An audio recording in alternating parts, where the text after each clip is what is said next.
So what train we got coming along here, Tom? 432. And it's the Superior train on the schedule. Superior train, yes.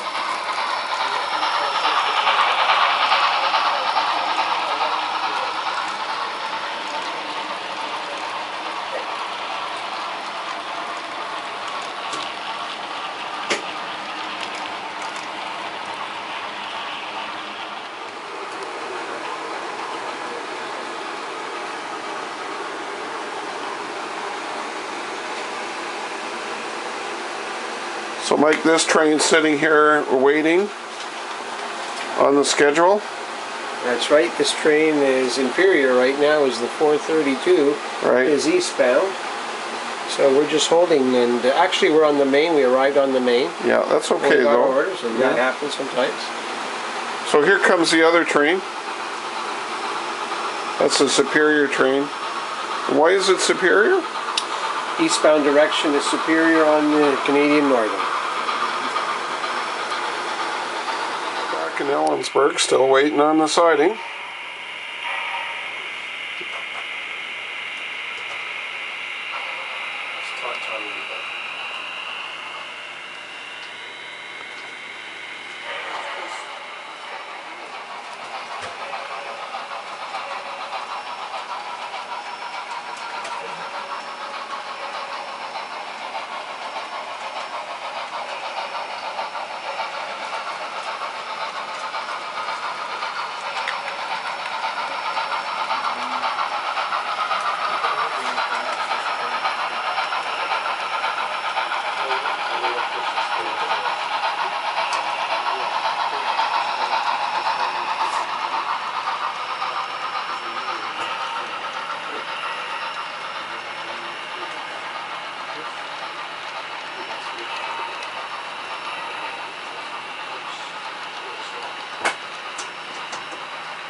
Okay, the trains have gone and we're clear to move on to Grenville, finally.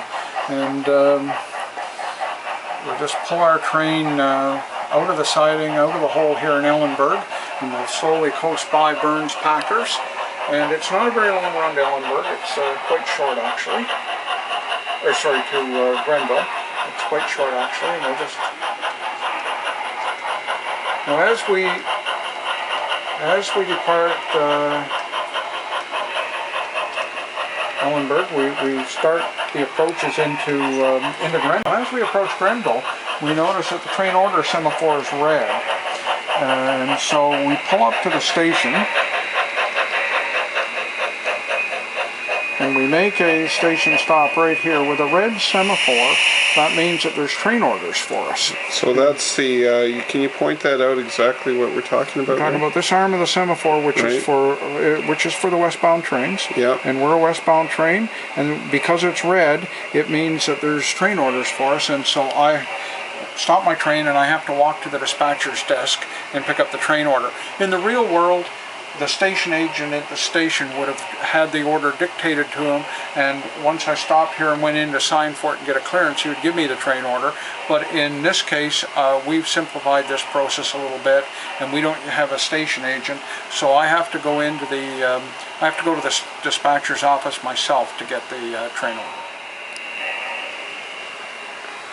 Okay, I got my train order from the dispatcher, and the train order is right here. And what it tells me is that we can expect an extra. I assume that this extra is probably carrying empties, because the Canadian Northern often routes its empty cars, especially grain cars, as an extra. So I'm just guessing that this is a grain extra heading west.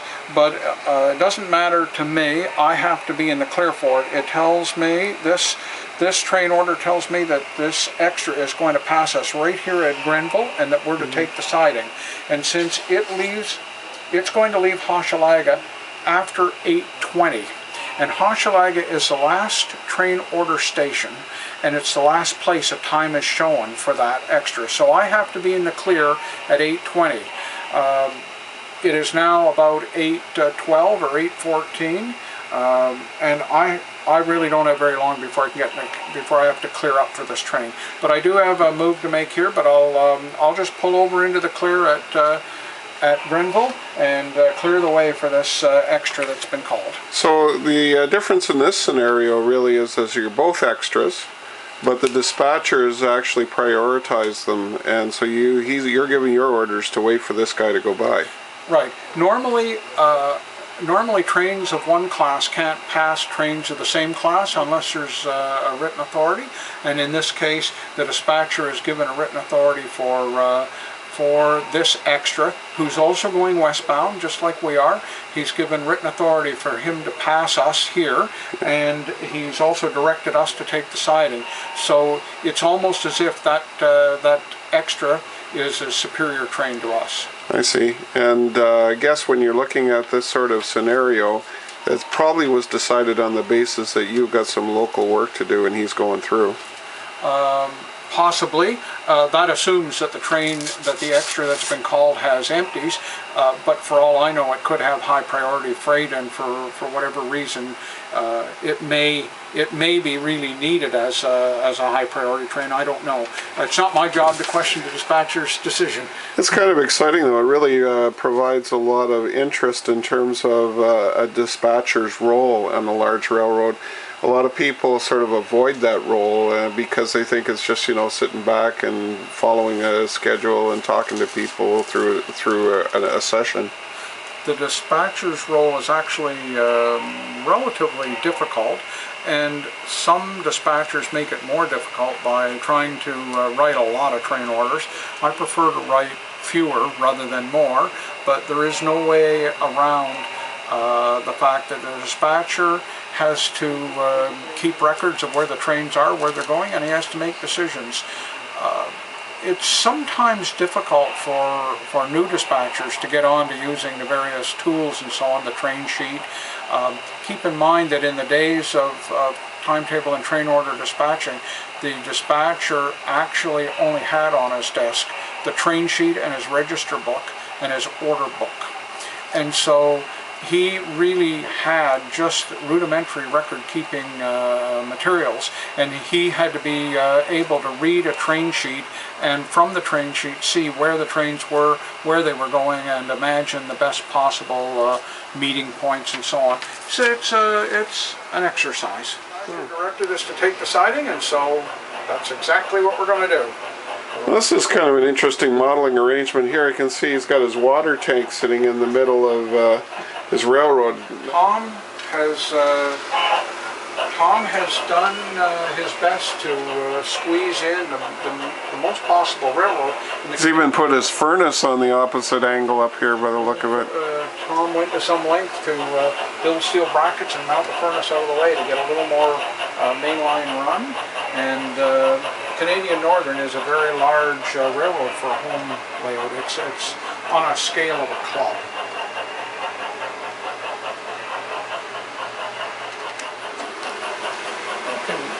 We've now pulled into the siding at Grenville, and I'll just bring the train to a stop here while we wait for the extra that we have to wait for, and it'll give me a chance to check our timetable and just see what else is on the way. We stopped right beside a fair-sized swamp, and so I'll just stay in the cab of my locomotive while I check out the timetable and see see what else is coming and when it will be safe to move on. Well, yeah, you don't want to get bitten by too many mosquitoes, not to mention that there's probably a moose somewhere here.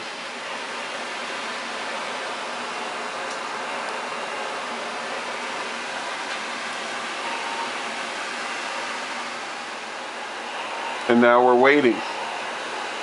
We are waiting. Time for another water tower.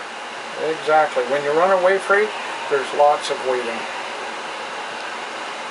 And as we wait by the swamp, we can hear in the distance the rumble of a train. And looking over at that train, as it comes by, it is in fact the extra that the dispatcher has asked us to wait for.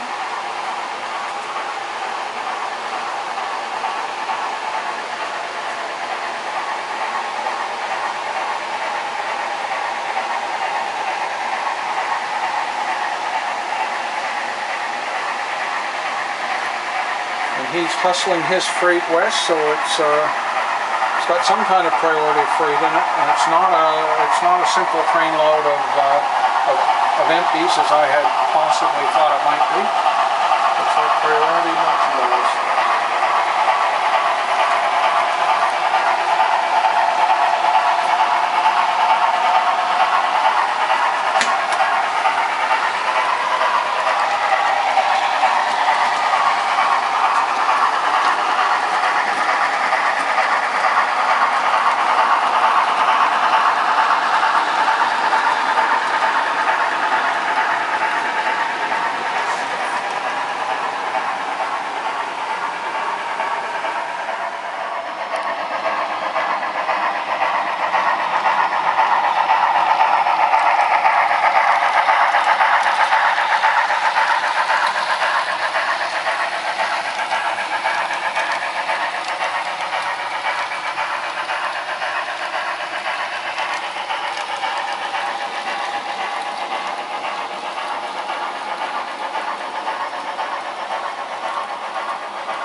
With the extra now gone, we can start the process of looking at whether we can go forward or not.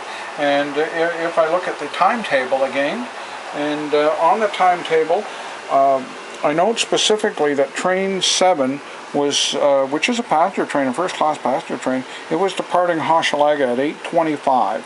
And this train is almost always on time, but whether it's on time or not, we have to respect the timetable. The extra was called and couldn't leave until 8:20, and he was highballing pretty good, so I would assume that the passenger train is running at more or less the same speed. Now, the rules state that I have to wait 2 minutes.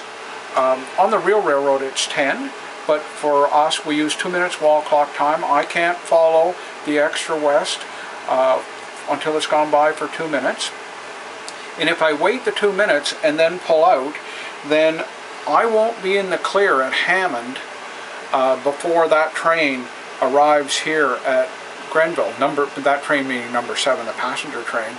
And so while I can probably make it, if anything ever happened, I wouldn't make it, and then I would stab a first-class passenger train, or worse, maybe cause a collision.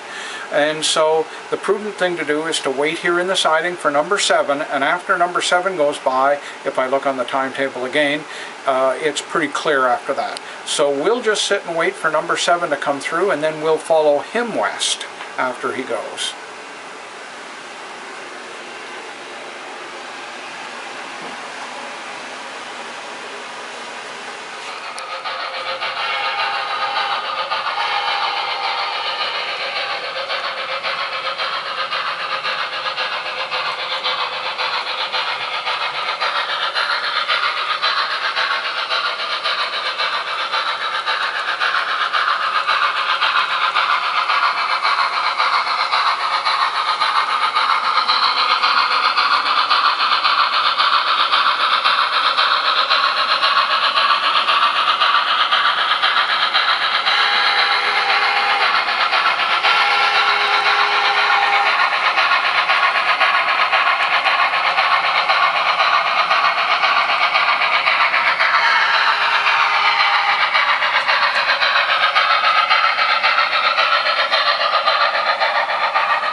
So Doug, you've taught us a lot about operations today, in particular as it pertains to a large model railroad like Tom's. Just any closing thoughts before we wrap up?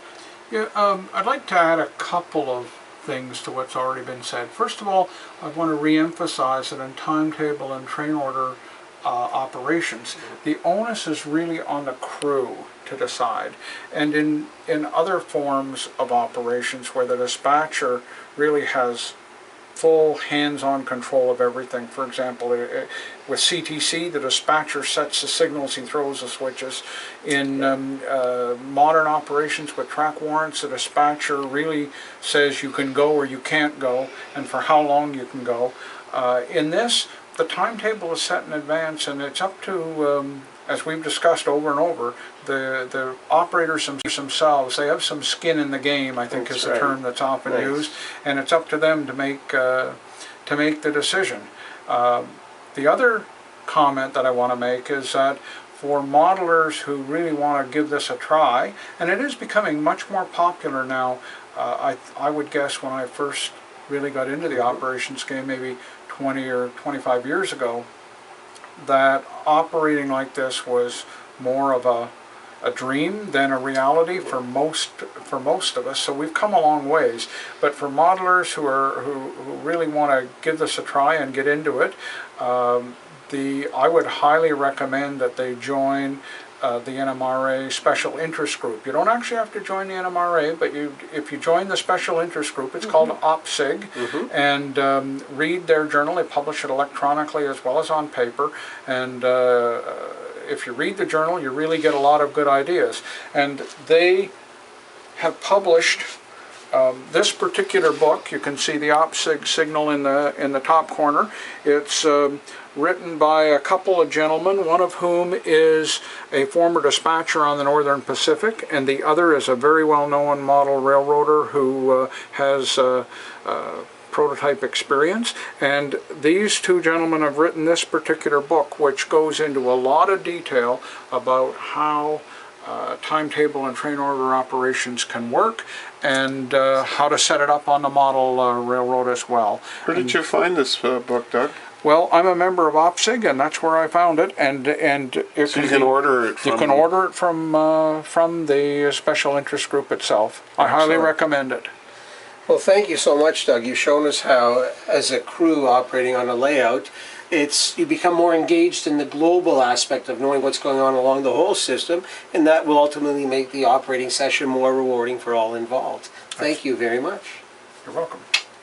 A pleasure.